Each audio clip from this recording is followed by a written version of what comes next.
Hey guys, back to another Arcade Mayhem FNAF review. So, last two videos we reviewed System Era Toy Bonnie and VR Freddy, which do look very good. I like these figures a lot. I think this is a great start to the wave. But I asked my chat which figure I'd review next, and they voted on the figure that happens to be my least favorite. And I'll elaborate on that more once I open him, but yeah, just not going to talk that much about, yeah, whatever. Not going to talk much about him once he's in the package, but yeah, I'll just show off the box right now. It says Toxic Springtrap, Glows in the Dark, special delivery, got the little grid circuit board pattern. Then on the back, it says special delivery again. You can see all the characters. You see VR Freddy, Radioactive Foxy, High Score Chica, Toxic Springtrap, and System Era Bonnie. Collect them all. Funko, 2021 Scott Coffin, all that good stuff. Pretty dang epic. Now, I've already shown this off in my last two reviews, so I'm not going to go too in-depth on the packaging, but, so yeah, let's just get this guy straight open. Alright, so here he is out of his packaging. So here's Toxic Springtrap. You can see his face, that's the elephant in the room. He's translucent purple. Interesting choice, Funko. Don't really remember him being translucent purple. But alright, fam. Guess you can do that. His face, he has a yellow nose. What?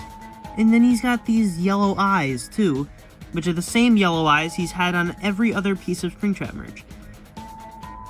Toxic Springtrap's eyes are more like a swirly kind of design, with like a bunch of rings and stuff, like purple in the middle.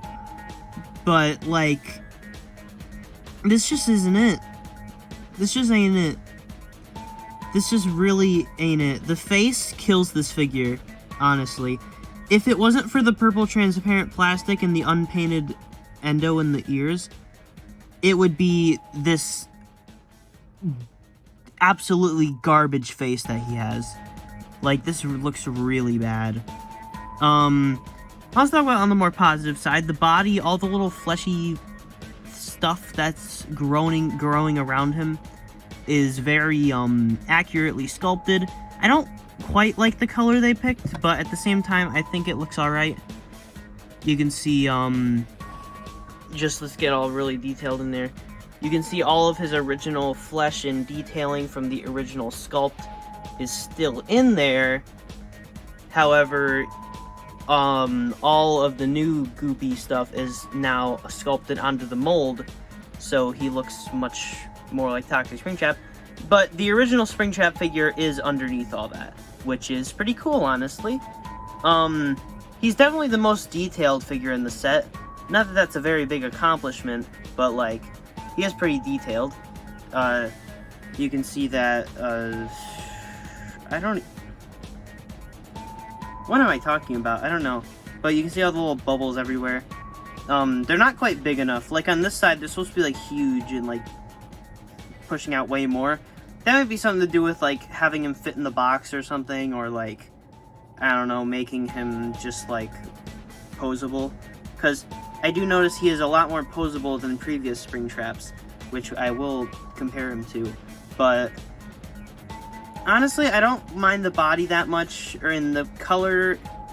The color's not good, but the color also couldn't be too bad if they got his face right, which they didn't. So look at this weird, like, pink tint on his teeth. It's weird. His mouth is, like, lopsided. This guy's odd. This guy's really odd. But all of his withering and wires and stuff is, and even his flesh on the legs is all black. So I don't know if that's accurate, but if it is, like, okay, cool. But I don't know. Maybe it's just Mandela effect, but I don't feel like it's accurate. His hands are fully posed.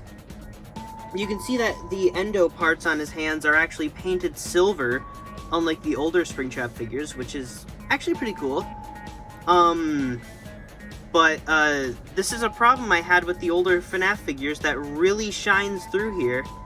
The older FNAF figures had such stiff, stubby fingers that were not posed at all, and they were so tiny. And posing those kind of hands really exemplifies how ridiculously small those fingers were compared to the rest of the hand. Because, that just looks bad. That just looks bad. Like, the pose for the hand is alright. I like the posing that they did. But his fingers are just so tiny. You can't see that as menacing.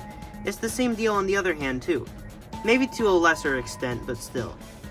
It's just kind of... I don't know.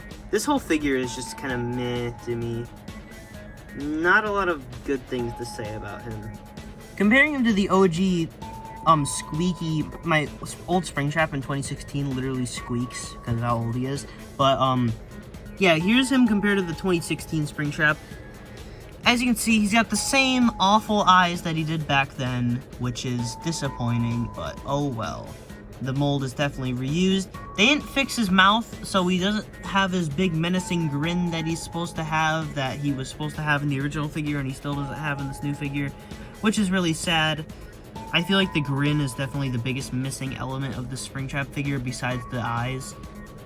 Still doesn't have his button. Everything else is more or less the same, just with the added on stuff. And his paint job does remind me a bit more of the re-release Springtrap, which makes sense, that this figure is more recent.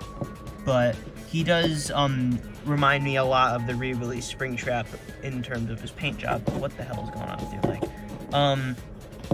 Yeah, so honestly, out of the 3 Springtraps we got, I think re-release Springtrap is still the best one. I mean, they kinda tried to fix his eyes, his paint job's the best. I don't know, I just like the re-release one the best. Toxic Springtrap is,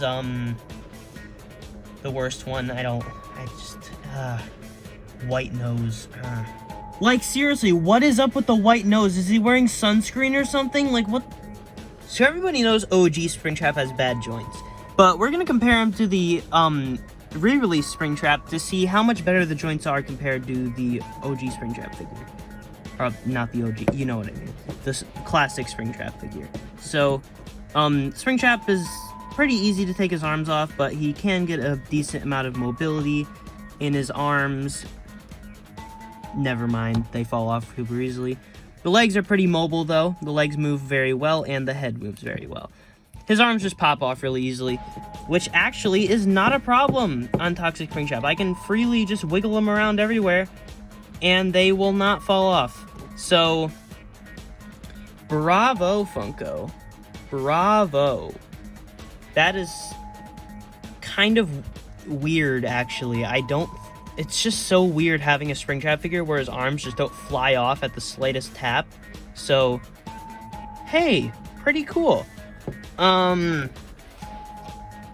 yeah, besides that, I don't think there's anything better than older Springtraps with this guy. At all.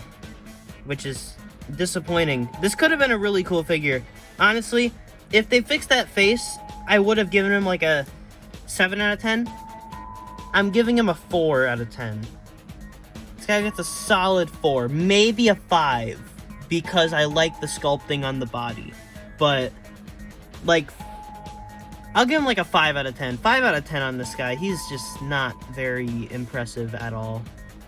So yeah, this is the Arcade Mayhem action figure wave so far.